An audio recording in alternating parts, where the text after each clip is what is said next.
사무엘상 3장 1절부터 10절까지 말씀인데 10절만 같이 읽겠습니다. 10절 다 읽지 않고 10절만 같이 읽겠습니다.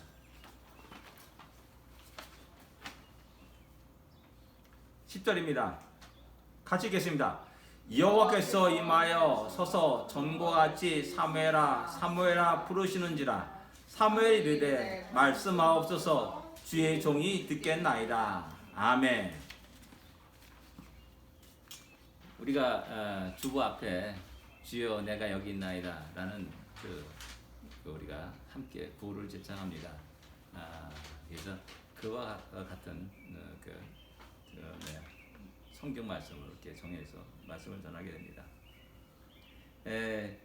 오늘 이게 사무엘이 나옵니다. 뭐 너무 잘 알고 있는 말씀입니다. 1절에 보면 아이 사무엘이 엘리 앞에서 여호와를 섬길 때라고 말합니다. 우리 예전에 지금은 그런 모습이 없는데 예전에 보면 우리 운전하시는 분들 앞에 이렇게 어떤 어린 꼬마가 이렇게 물을 끓고 기도하는 그런 장면의 그 사진이라든지 그림인지 모르지만은 그런 것을 많이 쉽게 볼 수 있었습니다. 지금은 그런 것이 없는 것 같아요. 제가 알기로는 그걸 같이 사무엘을 모델로 삼은 거다 이렇게 이야기 제가 들었습니다. 실제 진짜인지 아닌지는 저는 모르겠습니다. 근데 이제 사무엘 이렇게 어린 모습으로 기도했다라는 그런 이야기를 들은 적이 있습니다. 과연 이때 사무엘의 나이는 과연 몇 살 정도 되었을까요? 라는 겁니다. 몇 살 정도 되었을까요? 13살? 20살? 15살? 18살? 뭐 아니면 다니엘처럼 10살 정도 되는? 10살. 근데 이제 역사가 유대 역사 요세푸스는 이때 나이 사무엘이 12살 이다라고 이야기합니다. 12살이면은 성인식하는 나이입니다. 이제 자기가 책임을 지고 여호와 하나님 앞에 그 책임을 다하는 그런 나이가 성인식하는 나이입니다. 그러니까 독립적으로 이제 하나님을 인식하고 하나님께 기도하고 하나님께 나가는. 그래서 12살부터 애들을 갖다 데리고 이제 성전에 올라가고 그러는 겁니다. 12살 정도였다라고 말합니다. 그러면 이제 오늘날 우리 주위에 있는 12살과 한번 비교해 보시기 바랍니다. 12살이면 중학교 1학년 이 정도 되죠? 또 좀 빠르게 되면 중학교 2학년 5학년이에요, 목사님? 6살 때 들어가니까 만 12살 얘기하는 겁니다. 그냥 제가 제 나이가 말하는 것은 미국에 살면서 왜 자꾸 한국 나이를 얘기하는지 모르겠네. 12살 정도 되면 중학교 1학년 뭐 그 정도, 국민학교 6학년, 초등학교 6학년 이렇게 그런 정도 나이죠. 그럼 요즘 제일 무서운 게 뭡니까? 중2병이라잖아, 중2병. 김정은 쳐들어내지 못한 것도 중2들이 있어가지고 못 쳐들어온다는 그런 농담도 있듯이 뭐 무서움을 모르고 과격하기도 하고 뭐 때를 쓰기도 하고 뭐 말을 전혀 듣지 않는 그런 모습을 보여주고 있다는 사실입니다. 근데 이제 오늘 본문을 이렇게 보면은 사무엘은 전혀 그러한 모습이 아니라는 사실을 발견하게 됩니다. 뭐 지금하고 비교할 수는 없지만은 과거에 제사장, 특별히 제사장 가문이라 한다면 철저히 하나님 앞에서 어떻게 해야 될 것인가에 대한 그런 철저한 그 교육을 아주 훈련받습니다. 뭐 그러니까 좀 청리식 할 때 기본적으로 모세오경, 토라는 다 달달달 암송할 정도로 이렇게 지금도 그렇다 그래. 지금도 정통 유대 가정에서 태어나서 자란 사람들은 성인식 할 때면은 그 토라를 외운다라고 이렇게 말합니다. 그 정도로 엄격한 훈련과 고된 어떤 훈련들을 받으며 살았다 이렇게 말할 수가 있습니다. 그런데 육체적으로 어떻습니까? 딱 한 번 자게 되면은 그냥 아침 될 때까지 그냥 아무리 그냥 흔들어 깨워도 일어나지 않는 게 또 그들의 모습임을 또 알 수가 있습니다. 근데 오늘 사무엘의 모습은 어떠냐는 겁니다. 사무엘아 사무엘아 하나님이 부르십니다. 그럴 때 사무엘은 즉각적으로 탁 반응하며 일어납니다. 그리고 누구한테 갑니까? 엘리 제사장에게로 달려갑니다. 저 부르셨습니까? 나 너 부른 적 없다. 그러니까 다시 들어와서 잠을 잡니다. 그래서 또 하나님이 그를 부르십니다. 사무엘아 사무엘아 부릅니다.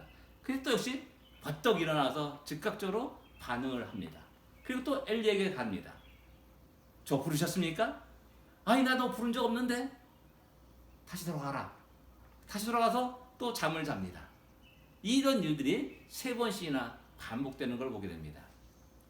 여러분 이 정도 되면 우리는 어떻겠습니까? 아 귀찮게 자꾸 나를 부르는 거야. 아 이게 뭐야 이게 잠을 자야 되는데. 아무리 그 12살 먹은 아이를 알지라도 그런 반응을 보이지 않겠냐라는 겁니다. 우리 애들 그렇지 않습니까? 버쩍버쩍 일어나면서 일어나기 싫어가지고 몸부림치면서 일어나면서 투탁투탁거리는 것이 일반적인 사람의 모습입니다. 근데 한 번도 아니고 두 번도 아니고 3번씩이나 그렇게 했을 때 사무엘은 즉각적으로 일어나서 엘리에게 달려갔고 또 다시 돌아와서 엘리에게 달려갔고 이런 일들이 일어난다는 사실입니다. 이걸 볼 때 우리는 사무엘이 참 잘 훈련 받은 사람, 또 준비된 자다.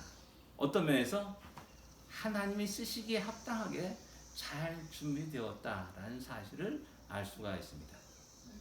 근데 또 여기서 또 우리는 엘리라는 사람을 갖다가 또 무시할 수 없다는 겁니다.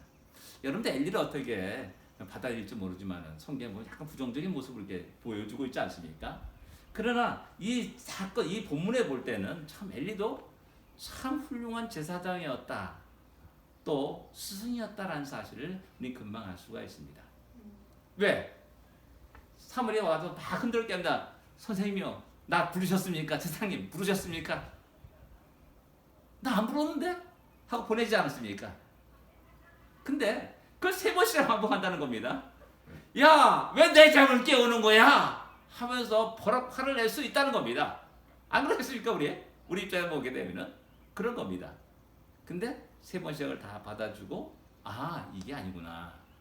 하나님 여호와 하나님께서 사무엘을 부르시는구나 라는 사실을 깨닫게 되는 거죠.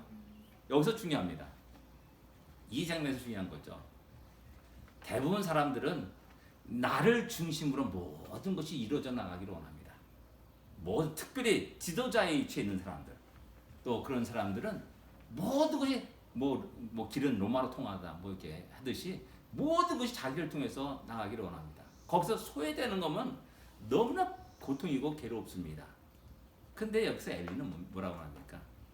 야, 다시 그 말씀이 들리면, 너를 부르는 목소리가 들리면은 주의 종이 듣겠나이다 라고 말해라 라고 이렇게 이야기합니다. 너는 나에게로 올 게 아니다.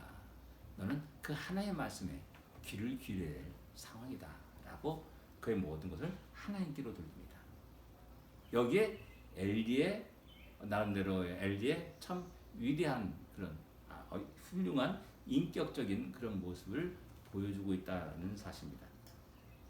생각해 보시죠. 여러분들 모든 것은 나를 중심으로 하기를 원하는 겁니다. 내가 명령하고 거기에 따라 움직이고 하는 그런 모든 것들을 원하는 것이 일반적인 사람의 모습임에도 불구하고 엘리는 하나님께로 그의 모든 관심을 돌려놓고 또 잘못된 사무엘의 그 발걸음의 방향을 돌려놓고 있다는 사실입니다. 인간에게 그하지 않는다는 겁니다. 근데 우리 인간은 연약한 존재 아닙니까? 그래서 자꾸만 우리는 하나님의 말씀에 반응하기보다는 인간의 눈치를 보면서 살아가는 것이 우리들의 인생입니다. 보이지 않는 하나님 앞에 살아가는 것이 아니라 보이는 어떤 권력자 앞에서 그의 모든 형편과 처지, 그 마음, 심령을 헤아리면서 살아가는, 그리고 속된 말로 눈치 보며 살아가는 것이 우리 대부분의 인생임을 알 수가 있습니다. 그리고 또한 사람들은 그런 자기 위치에 있을 때, 그런 자기의 모습을 흐뭇하게 생각하면서 살아갔죠. 근데 엘리는 그러지 않았다는 사실입니다. 하나님께 돌렸다는 겁니다.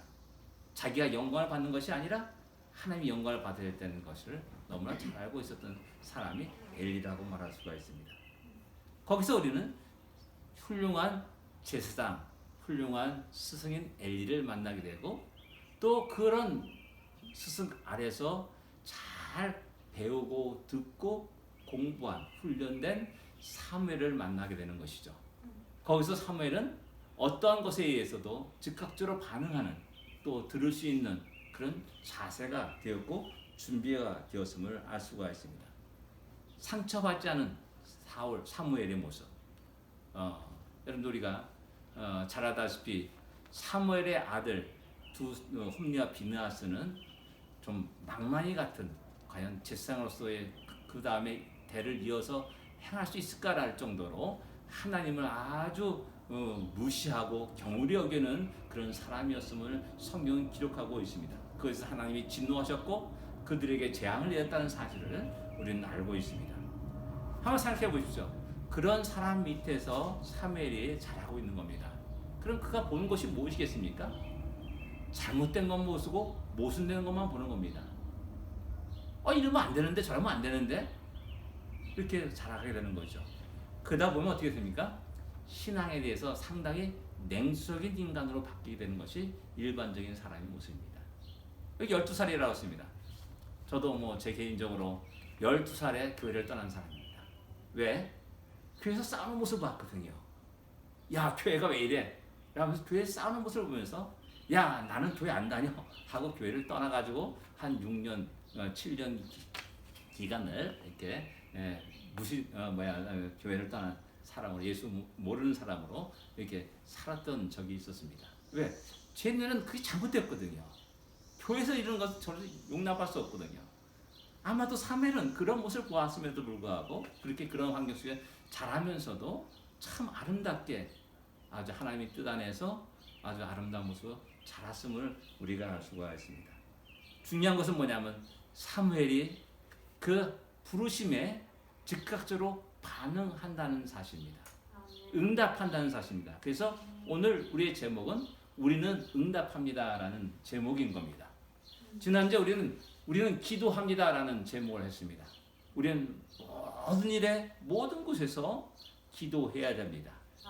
그렇다면 우리는 또한 하나님의 부르심에 응답할 수 있는 자가 되어야 된다는 사실입니다.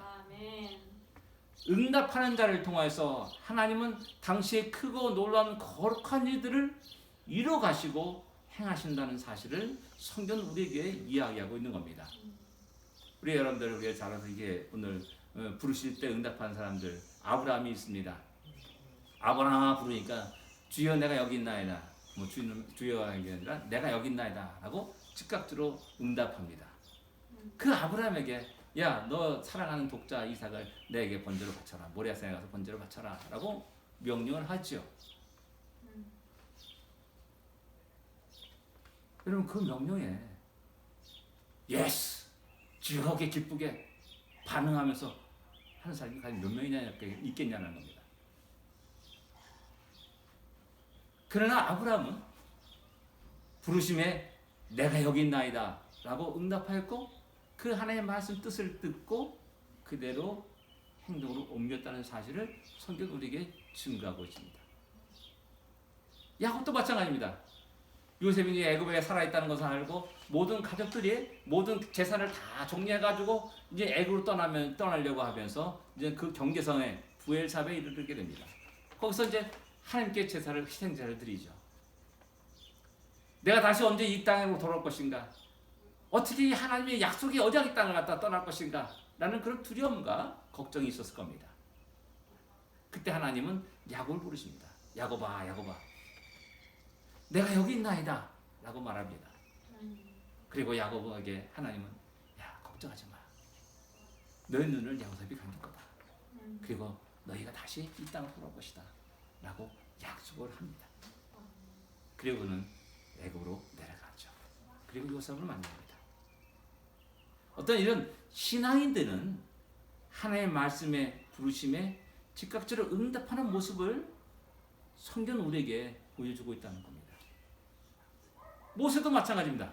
모세도 모세야 부르니까는 내가 여기 있나이다 라고 또 응답합니다. 그리고 그 모세에게 너 애굽으로 내려가가지고 이제 너희 백성, 나의 백성을 갖다가 이제 구원할 것을 갖다가 이야기하죠. 출애굽의 놀라운 구원의 역사를 갖다가 말씀합니다. 그런 응답하는 자에게 하나님은 함께 일을 하신다는 사실을 성경은 우리에게 이야기하고 있는 겁니다. 이것을 갖다가 또 응답하지 않는다면은 하나님 무서운 진노와 심판을 갖다가 성경 또 우리에게 이야기합니다. 주님이 너무나 답답한 예루살렘 보면서 너무 답답한 마음에 외치는 게 누가복음 13장 34절에 나옵니다. 예루살렘아 예루살렘아 선지자들을 죽이고 내게 파송한 자를 돌로 치는 자여 암탉이 지 새끼를 날개 아래 모은 같이 내가 너희 자녀들을 모으려 한 일이 몇 번이나 있었는가. 그러나 너희가 원치 아니하였도다. 이렇게 말합니다. 응답이 없는 겁니다. 아무리 많은 사람들이 와서 외쳐도 너는 왜 말해라. 나는 내 길을 갈 것이다. 라면서 그렇게 살아간 거죠. 거기에 하나님 무슨 진노와 심판이 있음을 우리에게 이야기하고 있습니다. 이거 뭐 신약만 아니라 구약에도 수없이 나타난 내용들입니다. 즉 뭐냐면은 하나님께 부르심에 하나님의 소리에 응답하는 자를 통해서 하나님은 당신의 일을 행하시고 이루어가신다는 사실입니다. 저는 이제 국물 가운데 고양이를 그렇게 좋아하지 않습니다. 개를 참 좋아합니다. 근데 고양이 싫어하는 이유가 있어요. 고양이는 아무리 쓰다듬어도 반응이 없어요. 이놈은 그냥 목소리에 이상한 소리만 이렇게 내고 그냥 가만히 있어요. 근데 개는 어떻습니까? 쓰다듬으면 파닥파닥 좋아하고 꼬리치고 뭐 파닥파닥 뛰고 달겨 들고 하는 그런 모습을 보여주고 있죠. 반응이 있어요. 반응이. 그래서 고양이보다 개를 좋아하는데 여러분 한번 생각해 보시죠. 부모가 자녀를 부릅니다. 다니엘아. 그랬더니 자기 열심히 게임만 하고 있는 겁니다. 다니엘아. 그랬더니 왜 그래? 또 그렇게 계속 게임하는 겁니다. 다니엘아. 꼭 소리 지르면서 그랬더니 하면서 고개를 돌리고 그런 다음은 과연 어떻게 했냐라는 겁니다. 뭐 썩 좋은 그 기분이 좋지 않죠. 부부의 입장에서 이런 것은 우리 실제 현상 속에서 있는 겁니다. 부모와 자식 간의 관계가 그렇고요. 또 이제 직장에서 상사와 부하의 관계가 또 그런 겁니다. 상사가 지적하고 부르는데 그냥 자기 일을 하고 있다면 그것처럼 또 난감한 일이 없는 겁니다. 그런 사람들은 결국 그런 반응하지 않는 사람들은 결국 그 공동체에서 왕따 당하게 되죠. 낙오가 될 거죠. 정상적인 사회생활을 할 수 없는 그런 형태가 되기 쉽다는 사실입니다. 다른 사람과의 교제가 단절되는 일이 일어나게 됩니다. 바로 그와 같이 성경도 똑같이 우리에게 반응할 것을 이야기하고 또 말씀하고 있다는 사실입니다. 그런데 왜 우리가 그 하나님 부르심에 응답하지 못하고 반응하지 못하냐라는 겁니다. 우리 그분의 권위를 알고 있습니다. 우리 그분의 성품도 알고 있습니다. 그분이 어떤 존재인지를 우리는 잘 알고 있습니다. 그럼에도 불구하고 우리는 반응하지 않습니다. 그럼에도 불구하고 우리는 응답하지 않습니다. 왜? 간단합니다. 우리 일에 너무 바빠서 그렇습니다. 우리 일에 너무 바빠요. 돈도 벌어야 되고 빨래도 해야 되고 밥도 해야 되고요. 또 누구 만나러 가게 되고요. 놀러 가기도 해야 되고요. 너무나 바쁜 겁니다. 공부도 해야 되고요. 너무나 바빠요. 우리 자신인데. 그러니까 하나님의 거룩한 일에 그 중요성을 우리가 안단다면은 내 일은 아무것도 아니구나 놓고 거기로 달려갈 겁니다. 근데 내 일의 중요성을 너무 잘 알고 있는 겁니다. 그렇기 때문에 하나님 부르심에 내가 온전히 응답할 수가 없는 것이죠. 하나님의 크고 놀라운 거룩한 일에 내가 알지 못하기 때문에 응답할 수 없는 겁니다. 그건 뭐냐면 우리는 너무나 바쁜 겁니다. 또 모든 우리의 삶의 우선순위가 엉망진창이 되었다는 겁니다. 엉망진창이 되었다는 겁니다. 우선순위. 먼저 해야 될 일과 나중에 해야 될 일을 모르는 겁니다. 뭐 이런 일들은 우리의 삶 속에 너무나 쉽게 일어나는 일이죠. 뭐 코로나 사태 때문에 우리가 이렇게 예배드립니다. 어떤 사람들은 다 너무 편하다고 얘기합니다. 왜? 집에서 똑같이 소파에 앉아서 똑같이 누워서 예배드릴 수도 있고 그렇기 때문에 너무 좋다고 말합니다. 뭐 누가 봅니까? 안 보지 않습니까? 그러니까 뭐 다른 짓 해도 괜찮고 다른 데 가서 뭐 해도 괜찮고 하는. 그래서 어떤 교회는 그렇다고 그래요. 자기의 예배드린 장면을 찍어가지고 인식사에 올리라 그랬다라는 얘기를 우스갯소리 이렇게 하더라고요. 근데 이제 그것도 은혜라 그래요. 다들 이제 열심히 또 모여 앉아서 또 찬양하고 그런 것들 찍고 이렇게 올리는 것이 또 성도 간의 교제라고 이렇게 교제 너무나 뜻밖의 반응이었다고 이렇게 이야기하는 목사님도 이번 노예 때 만났습니다. 잘못하면 감시죠. 그러나 잘못하면 또 은혜가 되는 겁니다. 다른 생각하면 그러니까 이런 것에서 우리가 예배의 중요성을 알고 또 예배가 얼마나 귀중한 일인지를 알고 그런 걸 안다면은 우리는 모든 것을 다 내려놓고 교회와 또 우리 성도들과 함께 찬양하며 예배는 그 일에 우리의 시간을 들여갈 것입니다. 저희 어머니 이제 누워 계십니다. 여기 참석하지 못했습니다. 그걸 보면서 야 내가 여기 서서 말할 수 있는 것이 은혜고 내가 여기 서서 찬양할 수 있는 것이 은혜고 이 시간 예배를 하나님께 예배를 드린다는 이것이 하나님 너무나 큰 은혜라는 사실을 새롭게 발견하게 된 겁니다. 예, 여러분들 전도서에 그렇지 않습니까? 힘 있을 때 청년이요 힘 있을 때 하나님 찬양하고 예배드릴 것을 우리에게 요구하고 있지 않습니까? 그 다음에 우리의 문제에 너무나 집착하기 때문에 그렇습니다. 우리 문제가 뭡니까? 돈 버는 거 아닙니까? 더 부자로 사는 거 아닙니까? 또 건강하게 사는 거 아닙니까? 그래서 건강하게 살기 위해서 열심히 운동도 합니다. 또 좀 더 편안하게 살기 위해서 열심히 돈을 벌기도 합니다. 그리고 지금은 이제 코로나 사태 때 얼마나 큰 문제가 우리가 발생했습니까? 그래서 거기에 막 집착하고 있다 보면 하나님의 부르심을 응답하지 못할 때가 많습니다. 그 소리를 듣지 못하니까. 어디 막 집중한 사람 때 막 불러도 대답하지 못하는 사람을 종종 보지 않습니까? 그와 마찬가지로 그렇게 우리의 삶 속에 하나님 말씀에 하나님 부르심에 응답하지 못할 때가 많다는 사실을 우리는 알 수가 있습니다. 그래서 우리의 신앙생활 속에서 이 하나님의 음성에 하나님의 부르심에 응답하는 것이 얼마나 중요한지를 새롭게 깨달아야 됩니다. 사무엘은 엘리의 말에 참 순종하는 모습을 보여주었고 결국 그것이 엘리가 부른 것이 아니라 하나님이 부르셨다라는 그 사실 앞에서 이제 사무엘은 하나님이 귀하게 쓰임받는 자로 그 이스라엘 역사 속에 우뚝 서는 존재가 되었다는 사실을 성경 우리에게 이야기하고 있는 겁니다. 우리는 기도를 많이 합니다. 한국교회처럼 기도 많이 하는 교회가 없죠. 새벽기도다, 금요기도다, 철야기도다 하면서 기도를 많이 합니다. 근데 우리는 기도를 오해할 때가 많습니다. 뭐냐? 내가 하고 싶은 말만 다 쏟아내는 것을 기도로 생각하는 겁니다. 기도는 쌍방통행이 돼야 됩니다.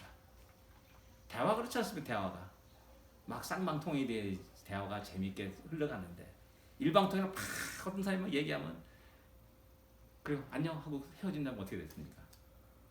이 나이가 들어보니까 그런 현상이 많이 일어나더라고요. 나이가 들으니까 뭔가 할 얘기가 많아요. 그러다 보니까 막 내 얘기만 하는 겁니다. 듣든 말든 관계없어요. 막 내 얘기만 하는 겁니다. 이런 우스운 일이 우리 주위에서 많이 일어나는데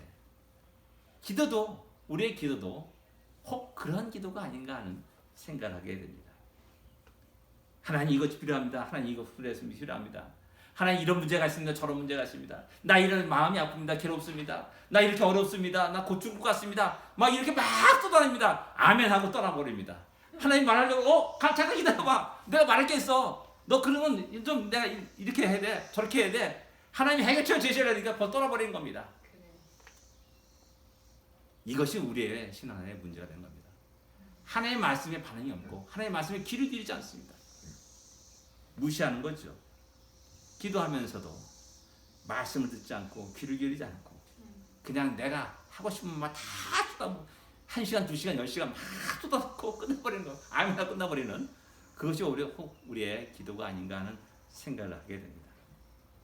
이런 속에서 우리가 하나님의 말씀에 우리가 귀를 기울이고 하나님의 부르심에 응답하신 우리가 될 때 하나님 우리를 통하여서 하나님의 놀라운 일들을 이뤄 가시는 것들을 우리가 발견하게 되고 알게 됩니다. 하나님은 그러한 당신의 백성을, 당신의 종들을 모든 삶을 책임져 주신다고 말씀하는 겁니다. 아멘. 너희는 먼저 그의 나라와 뭐? 그의 영광을 구하라. 그러면 어떻게 됩니까? 이 모든 걸 너에게 더하시리라. 우리는 이것을 갖다 거꾸로 생각하는 겁니다. 거꾸로. 먹을 거, 잠잘 거, 입을 거 걱정하면서 그것을 위해 치달아 달려가는 것이죠. 그러다 보니까 아까 말했듯이 하나님의 부르심에, 하나님의 말씀에 응답하지 못하는 실수와 잘못과 죄를 범하게 되는 것이죠.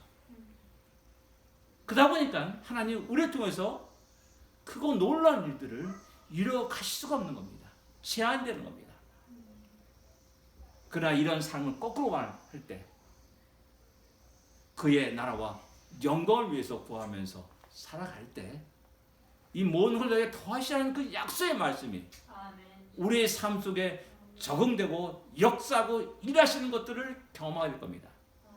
그러게 우리는 어떤 형편 속에서도 담대합니다. 어떤 상황 속에서도 낙심하지 않습니다. 우겨쌈을 당하여서도 우겨쌈을 당하지 않는다고 사도 바울은 말하고 있지 않습니까? 그런 담대함 속에서 우리의 삶을 주께 드려야 됩니다.